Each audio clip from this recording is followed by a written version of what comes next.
guys! Welcome back to another video. Ngasige videos dadi mayamgi most requested video past ki incidents su yaraga reading tawbiro haibanina past present future gi reading tawdoini ko aduga ngasigi se dum detailed reading detailed general reading oigani aduna yam personality adum resonate tawrak tabayai aduna personal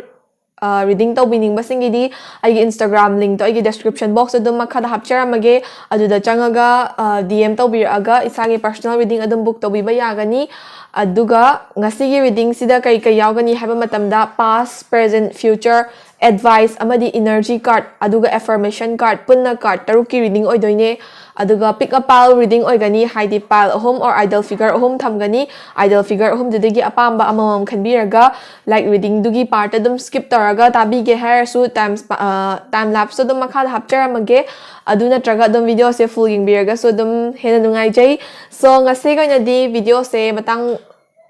loisilage haiga tawani video se hour se without further ado pick a pile of the my answer let's get into the video.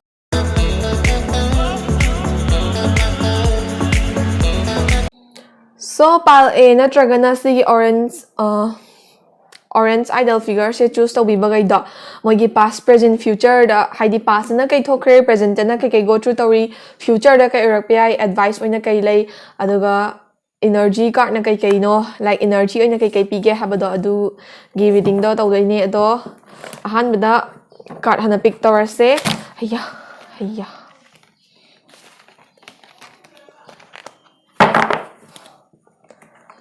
ahamba sigi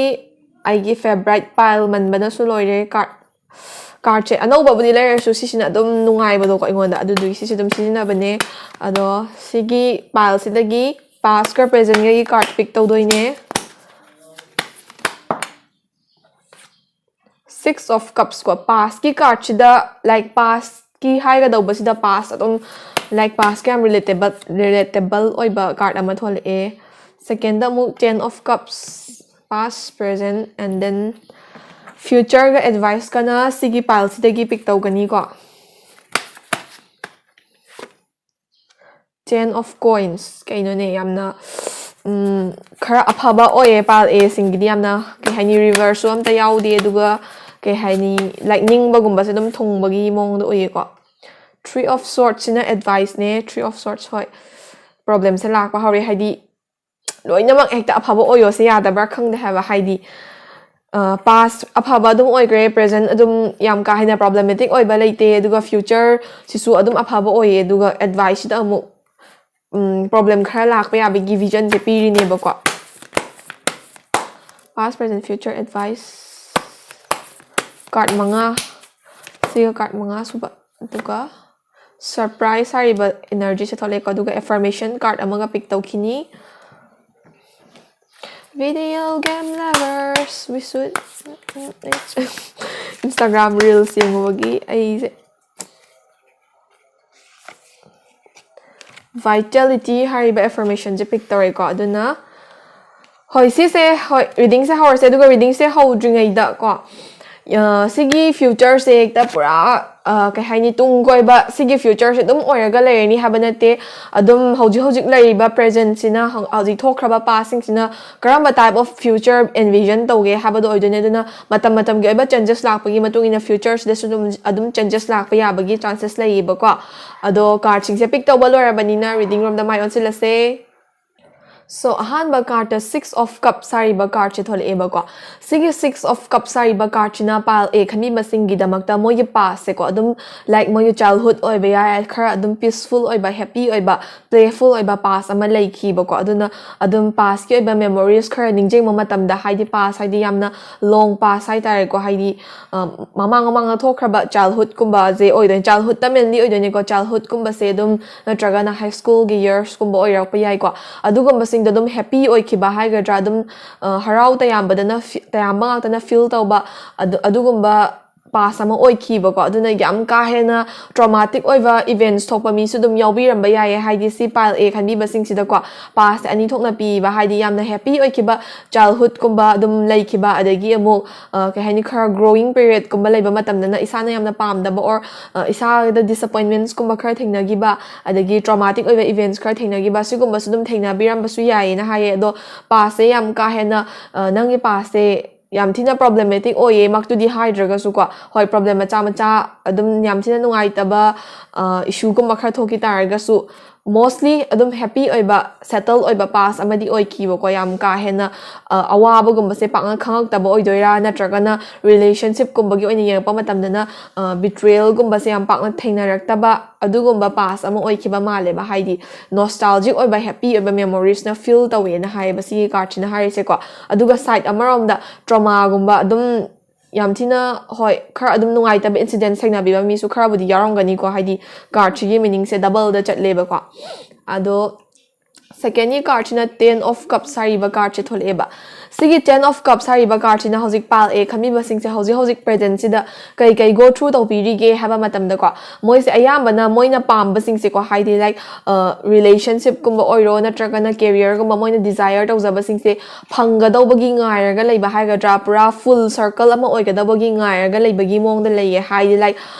ke haini moi na hana dagi desire to zarak pa pam jarak pa passion kumba da khong thangjin bani khangdi na traga na relationship ama se ke haini adum connected oiba feelings to yoram dai ni khangde adumaina circle ama complete set tawdri ba du targa su complete toram dai gi mong da ko adugumba stage ama da lebai ta tawe do marak sida present sida ko family gumba da kitang arguments kumba conflicts kumba khara thengnarak pa yai na haidi family imung manung da dum khana chaina ba macha macha thokpa biya na traga na mare sangdana ba sigumba oiba su yai ko aduga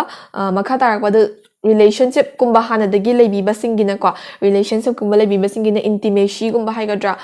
whole connection manung yoba deeper connection da adu do kitang loose oibai tapta connection kitang wat pai tapta feel tauba adu gumba khara thengna biramba su yai na haye adu present sida adu si se kai gi thengna no haiba matam da hojiki circle do complete oitri completely oiga dore aduna connection do amuk full or akanda nga saki intimacy gumba adagi family problems kumba do adu overcome tauba nga ma akanda circle do full orak toine ba ko aduna ne aina past sizu present sizu hoi khara di problem lai targa su yam ka hena major crisis kumba face the way kumba adu gumba di hainingai leite ba ko adum ke haini happiness kumba day to day life se dum thrilling gumba happiness kumba se khara dum di yauri ba pura dull oiba moody oiba adu gumba set oiba present day sinate ba ko go through tawri se aduga ahum suba card china 10 of coins ko sigi 10 of coins haisina hojik lari ba present sina karamba type of future and vision tauge habado haidoine ba ko adu sigi 10 of coins hari ba card chigi matungina future dadi wealth legacy and prosperity haina pi ba ko si se kai pi no ha matam da family gi communal support phang ba haidi isana pami ba thabak kumba adagi isana pam jaba khoida jaba relationship kumba sida communally isage family kumba isage relatives kumba na dum like isage ba person na ko isaga related ay person na supportive oyak pa adagi wealth and legacy haidi isana pami ba career gum da pursue taw matamda legally myam amanna dum kay hanya legalized ga support taw ba validify taw ba mina masak khang bi ba gum ba oy bi ko aduga amaram the wealth and prosperity so pi ba haidi future da di paisa nung sa financially dum khara stable oyak pa adagi haidi loinamak ning ba thongdraga su khara makhai dum ning ba thongwagi vision se future da pi ba ko sigi card china aduna past na kai laikre past na ikoi se sigi pal a khanbi ba mayam se adum yam ka hena set oiba pass mak sunate yam ka hena happy mak oidraga su dum isana ning bagai se adum ayamana thungakpa adegi innocence nostalgic feelings mayam ma create tawgi ba duguma pass ama laiki na haye duga present sidana problem face to bitaraga su yam achoba problem nate aduga future gi sisu adum aphaba lai ba ko aduna aduga makha tarakpada 3 of swords hari ba card china advice card oina thole eba ko sigi 3 of swords hari basne advice card oina kari advice pi ge ha matamda hoi hojiki family gumba da kitang kai hani present gi oiba in kai hani conflicts gumba disjointed oiba haigadra aduma sama cha tho eba issue adagi relationship gumba da block intimacy haidi intimacy gumba adagi close connection gumba do kitang lapthoknabay tap tawba haigadra adugumba khara feel tawbaduna maram oraga thamoi shokna nungaitaba incidents kumba heartbreaking incidents adagi isana kainoma tawgena khanma matamda hauji present ki oinadi or natragana future sida ko aphaba like long term vision da aphaba laitarga su near future sida dum rejection gumba haigadra thabak amagi reject torpo ABI natragana some issues kara da dum rejection gumba adagi hoi thamoi shokna nungaitaba incidents and disappointments khara thengnaba yai na haiba ko aduna advice card china kai haiga matamda hauji tagi hauna kainoma tawgadaba or relationship ke ba anauba kainoma propose tawgadaba oiro natragana career gi oiba thaba ama start tawbigadaba oiro disappointments kumba khadi lakpa yai aduna mentally prepared oibiraga leibiyo habasina advice card oina tholieba ko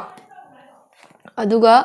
energy card china surprise hariba energy card che tholieba surprise hariba energy card china isagi near future oibe yai ko future sida haidi adum hayeng mak oiba su yai tha ma leraga oiba su yai dubu future sida surprise oiba events haidi like isana su expect sung taw da ba events khara occur tor pa ya ba or kanoma phang ba ya ba or kanoma mang ba ya ba surprising oiba ko aphaba side to oiba phataba side to oiba simadi haiba ngamdre adu taraga su surprising oiba kari no thodok khara di thoka dawi haiba se sigi like surprise card china energy card china hairiba aduga last but not the least affirmation card china vitality hariba affirmation card che pi ba kwa vitality hariba affirmation card china pile a khan bi ba mayam se healthy oina leina na bagi damakta request to bagi ta like universe is requesting you guys to be healthy haidi adum hauji present ta laiba amadi future da laiba se isa sok ta naba isa mang da naba adagi isa je healthy oina vitally adum strong oina leina bagi namakta universe na request to bai tap ta we aduna healthy food sabiyo healthy workout to biyo aduga healthy oina leina ba na da yekta naba hotna biyo haibasina affirmation oina laiba ko so pal e khami basingi general reading past present future advice energy matang swaida lojare sidagi mi loina ma resonate tawdraga su resonate tawbasingi lawba yaba general advice dum lotion biyo aduga mathangi reading amung ai minar se ngasi goyandi matang swaida loishinjarage thank you for watching my video bye bye so pal b natragana sigi idol figure se gray idol figure se choose to be bagaido sigi past present future and advice plus energy na chingba sing do reading taw do ne do card che hana pick tower se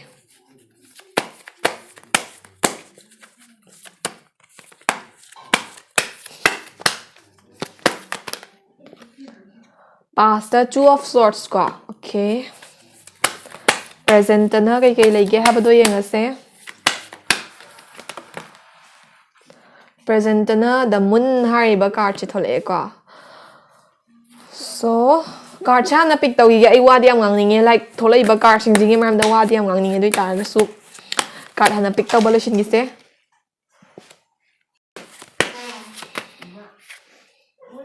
five of coins kitang future se oi kitang problematic oi do four of cups reverse pile B se ai gina reading torpa sing sida ko dum pile B se daw ya da bagumba adagi khara kai haini charak chayet na bagumba se pile B da ayam dum oigale ado si hain heta pile B khanbi ga no haiba makti na te ko mathang da dum aphabo ar pasya dui tar so pile B khanbi masing se khara daw ya da bra ka no khangdi laughter hariba energy card che thole e hoi phanam na problematic oi tar su laughter hariba energy card china mo kitang positive oi ba side amu chatle ko aduka affirmation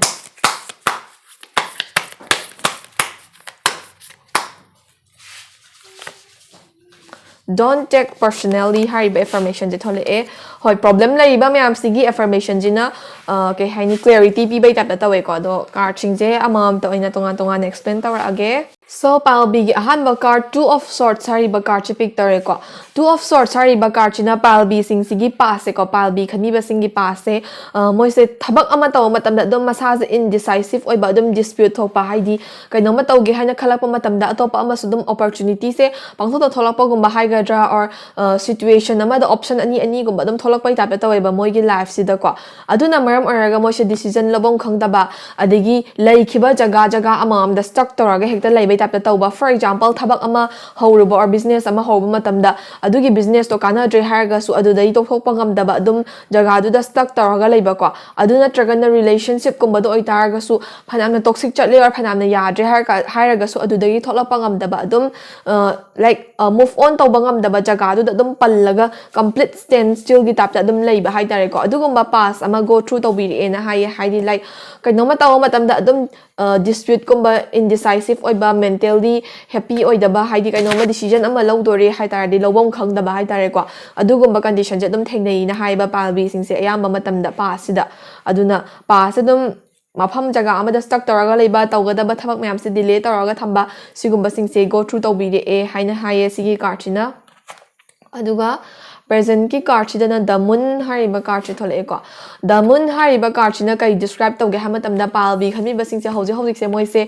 daydreaming gumba tawba ko adagi masagi subconscious mind yamna thaja jaba haidi for example dream daga uba haigadra adagi ngak tang wakhal daga nungdin gumba doi tar wakhal ngak tang mangaga leiba kan da khalak ba wakhal adu da gumba trust tawba masada dum yamchina high oiba expectations thamjaba adagi masa khakta na relationship gumba leibi boy targadi partner gumba dagi yam high expectations gumba thamba adum mondrang gumba adagi half reality half dream da adum tawraga leibai tapta tawgada ba thabak sing si su dum ayamba na delay tawraga postpone tawraga condition na yada bandagi ni khangde isana lazy oiba dagi ni khangde ayamba na smaina yaitho ga thambagi tapta taweba ko adugi ni aina half dream half reality da leibai tapta tawe haise adum imagination da nungairaga harauraga adagi moina khali sing se loina ma oithokani habigi expectation gumba thammaga leiba gumba sigumba khara kaino tawbiba maleba go through tawbiba maleba hoji present sida ko aduga ahum suba card na future the 5 of coins sari ba card che thole eba sigi 5 of coins sari ba card na palbi khanbi basingi future se ko future sida misfortune abandonment and loss haiba future se ado sige future se ekta permanent future or ni habana te dum aina nga sai haja budune matam gi changes la pagi matungina future se dum change to ba yae ko ado sige misfortune abandonment and loss ina kai haige haba matam da palbi khani ba sing se hojik ta ina haiba do present sida imagination the happy or ga wakhal myam sakat laga unrealistic oiba expectations myam thambagi mong da uye aduna sige card na hari se dugumba expectation thammiba mayam do adu do future the reality oi thorak taba expectation myam du kai rak pa ko adagi kainoma dasa isana pam daba thokhaning daba thodok khara thokpa aduga another sense the isagi partner gumba isagi kai haini tawja ge na khanba thabak gumba na punba mi gumba na abandon tawbiramba friends gumba na haidi moigi gatherings gumba dagi abandon tawba gumba dum isana nungai taba incidents khara thengna ba yabagi vision su laye plus paisa nungsagi field up mina advantage lobi ge baya ba paisa nungsa mang ba haidi business kumba taw daw bo eragadi phasna khantha biyo paisa nungsa thada jikanda maram di loss hari basisu yawai ba ko aduga mingot mina paisa nungsa puge khotke or why ge khotke haina haba matamda khara section biyo maram di hoi loss kumba se khara lak pa yabagi chances lai ba future sida aduga nakan amarom da perseverance hiding khang bakan bangai bakan ba sengam taragadi future hi obstacles sing jama tam khara khakine si overcome taw banga maga hayang mang khiga paisa nung sa mayam do loina recover taw banga magi vision delay ba ko adui targa su matam khara gadi haidi hoji mapudin te ko future da matam khara di dawya daba disappointments and loss se soidana maki thengna pa yai habase sigi 5 of coins hari ba karchina haiba aduna palbi khanbi basingi pasida so dum moise jaga amada stuck tawraga leiba tawbam lakpham khangdaba sigumba situation sing go through tawbiri ena haye present sida na amuk moise hoi present sida so dum thabak tawgadaba singse delay tawraga na yama thamba gumba adagi wakhal da nungairaga or kanoma subconscious oiba mind da yamna wakhal myam sagatlaga action oina dem da pangthok tabagumba adum base go through tawe aduga future da na misfortune abandonment and loss se lakpa yai aduna khang bakan biyo ngai bakan biyo matam ge matungina changes lakani aduga like sugumba loss gumba se thena dana ba section biyo haiba gumba ne ba kwa ado makha tarak pada advice card china kai haige habadu yenga seba ado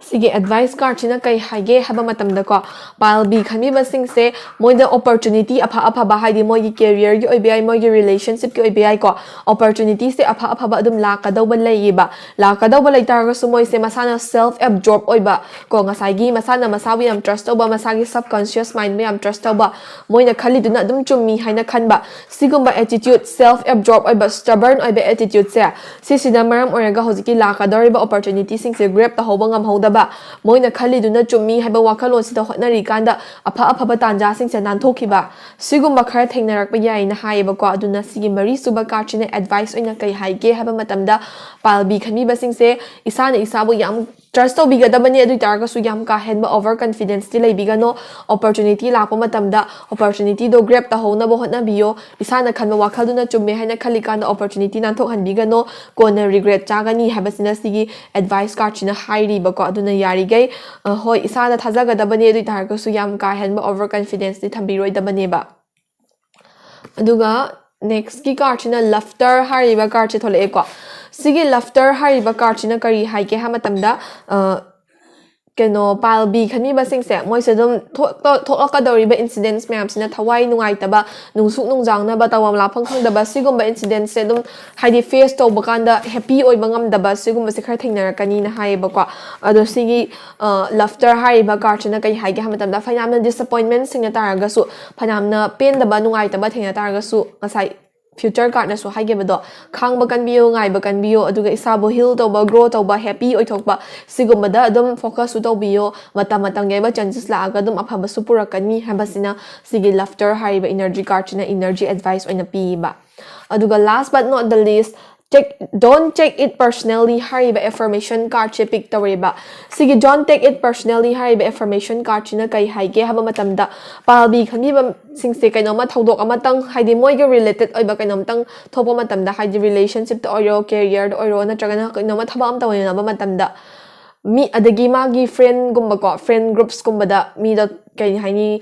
difficulties or problems sama face tawa matamda moi masagi problem gi type da deal taw ba ko thawai nungai ta baga se moi na dum yawi raga moi masa jo hena nungai ta bagumba yam hena khanjin bagumba sigumba se khara taw ba male ba aduna sigi don't take it personally hari ba karchina kai hai ga matamda isaga yam tina personally involved taw da ba relate taw da ba pot to di personal oina lokshin biraga thawai nungai ta na ba or stress daw na ba maram o hen bi kano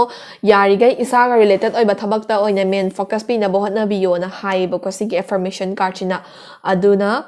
hoi sida lawyer palbi gi reading se ado sida dum past present future da kai thokre ha bas dagi chana ba sing adum yang biraga lo ba ya ba general advice dum lotion biyo aduga mathangi reading amu ngaminar se ngasi ga ina di matang saida palbi gi reading loi jare thank you.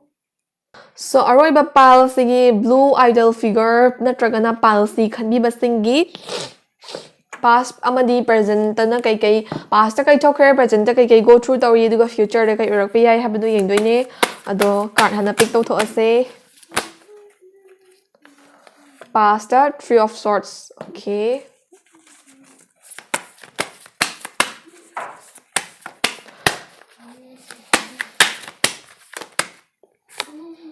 present ten of swords reverse card ching si di yamna thawra ba card yam thola ida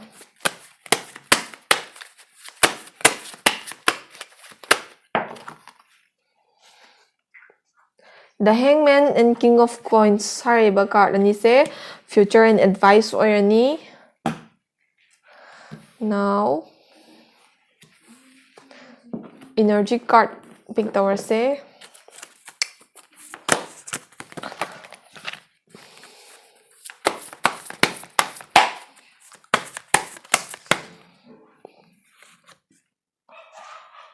perspective okay hoi yamna su relatable oye card sing je do pick tawba lor kan da phasana amam do ina explain tar age haidi machit haijan bu ko ngawar ni ba ko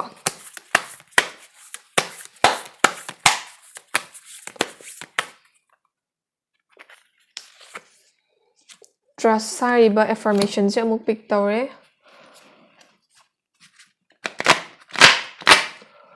okay so card change pick to balor banina reading hour say reading of the my own sila se pile sigi so pile sigi ahan ba card three of swords ko heart amada ko heart amada thang mayam amana thingjallaga leibagi type ta tawbaneba ko sigi card sigi picturization ja ado sigi card china pile si khani ba singi past ta kai thokhrage haba matamda moi se mina haidi like moi gi partner ko mana chit tawramba aduga blame se moi da pishal lamba gumba ko haidi moi gi past relationship le pa partner gumba do aduna unloyal oiba gumba chit gumba tawbo or relationship to break up gumba tawkhreba ado break up tawkhibagi maram do lan badi partner duna lan doineba aduga taina badi blame pi badi isa isa da pisan lame haiba ko sigumba incidents thengna biramba yai pasida aduna tragana isana pamba thabak kumba amada yamna pamjaba kaino amada khong thangjelurba horukanda thamoi sokna nungai taba disappointment saigadra isana pamba singdo khong thangjalura matungda oiramdaba expect tawba singdo oithoraktaba gumba adugumba dagi heartbreaking oiba nungai taba rejected oiba feelings phangba adugumba khara pasida nungai taba incidents khara thokre haina haiba ko haidi like relationship to obi career to obi thamoi sokna nungai taba incidents khara theina khre na haiba pasida palsi khani basing se aduga second card chida 10 of swords reverse ko 10 of swords is minor normally pick taw taragadi mi amada thang tarana thingjallaga leibagi type ta tawbane ba adubo sidi reverse oina pick tawreba ko reverse oina pick tawrisina kai haige haba matamda palsi khanbi basingi presence se se dramatic oiva events mayam ama thokhreba moigi life ta hojiki past ki incidents sing do oidoini ko adugumba dramatic events mayam thokhiba taraga su moise phanamna victim oi ho taraga su haidi kaishu laitabada adum moina blame chahauba gumba adegi khara kai haini masana hotna jagi haina khanba matamda disappointments phangaga victim oi horeba moise victim oi taraga so moise victim ora bani aidi mina chit tarama bani aduga igona blame bear ma bani haraga khanjal laga laite ba ko matam gi eba transformation matam gi eba changes ta moise like thauna phana saruk yari ba duna hoji present sida moise life ki anoba change amagi beginning period ta haidi life se hana lerm mong dumaina leitre present sida di changes khara la e aduga la eba changes to the harau na moise step in tawri haibagum bane ba ko aduna phanamna set oiba phanamna kai haini undesirable oiba isana yamna pamdaba pass ama leikhiba taraga su present sida di aise pass nungai trabani haina dum kullaga phamaga leite adum future gi tamakta career gi tamakta hotnage adagi relationship ki oigera adum anoba changes anoba transformation amada khong thangjili haina haiba sigi 10 of swords chariba card reverse na ko yam thuna ngangbra aise adum reading personal reading tawbada so haina re haba thuna ngangmandana khanaw na lok tongmagi aduga ahum suba card china king of coins sariba card che pick tawre ko sigi king of coins sariba card china policy khandi basingi future predict tawdoine ba ado sigi future se dum permanent future oyani have delay te du targa su hoji go through the we ba mayam sina karama type of future shape tawge habado adugi matungina har toine ado sigi king of coins sariba card chi matungina policy khandi basingi future dadi attainment prosperity and abundance haina pi ba ko haidi isana pami ba goal gumba isana hoji hotna jariba relationship gumba da committed oi biriba degi ke hani goals gumba ambition gumba pursue tawbi ba targadi adugi pursue tawriba singdo fulfill tawba ko attain tawba ngamba adagi abundant oiba future haidi paisa nungsa wata padaba yam ka hena marang kai ba natraga su adum wata padaba prosperous oiba future amana ngairaga di lai haina haiba ko palsi khani ba singse adubu nakan amaram da moise arrogant oiba haidi moise mi na ngang basak pakhar logan daba adagi egoistical khakra oiba haidi ego nature gumba khakra yawa maleba aduna adugumba singduna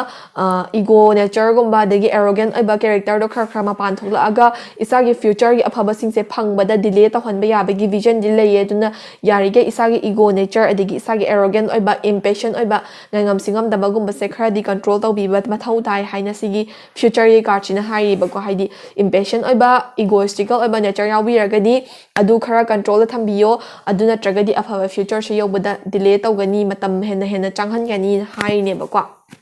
so policy khani basingi pasida phanamna thawai nungai taba incidents khar thengnagre heartbreaking oiba incidents khar thengnagre relationship basis or career basis to obi amai ta do obi ko adubu second card china amuk present sida adugumba thengnakre victim oigre haiduna hekta laithokte adum future gi damakta transform tawri change tawri haina haire ko aduga ahom suba card china future dadi abundance prosperity na ngairaga lei adubu isagi ego nature ambition nature khara control tawbiyo na hairiba so makha tarakpa advice card na kai haige habado yengase ko advice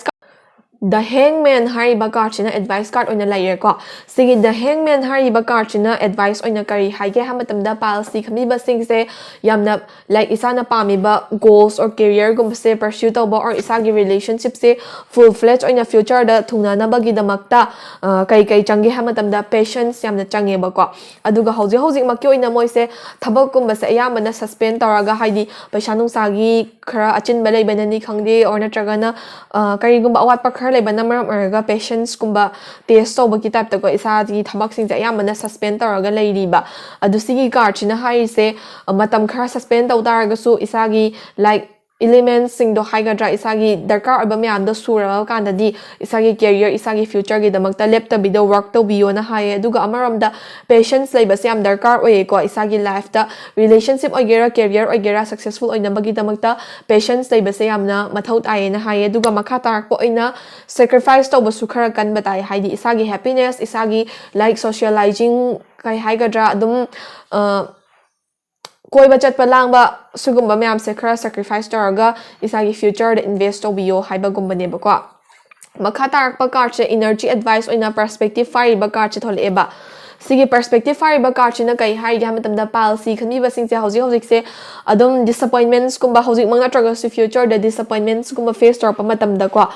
isaje adum give up tawning ba gumba dagi oil roi dra khot dra dugumba wakhal gumba adum phawk pa yai na hai ba adun adugumba hek phawk pa matam da isagi perspective way of vision do adu do narrow minded oiraga leibigi oidoi ne ba aduna isagi way of vision perspective to khara change tor ga yeng biyo aduga adum nga sagi like layer mi ba problems in the face to or overcome to bangam na ba min so dum tholak pa yai haye bo ko sige perspective sina energy advice oina piraga kainoma isa na face to bangam dre haina khanba problem ama tholak pa kanda perspective or vision do change to biyo haiba gumba ne ba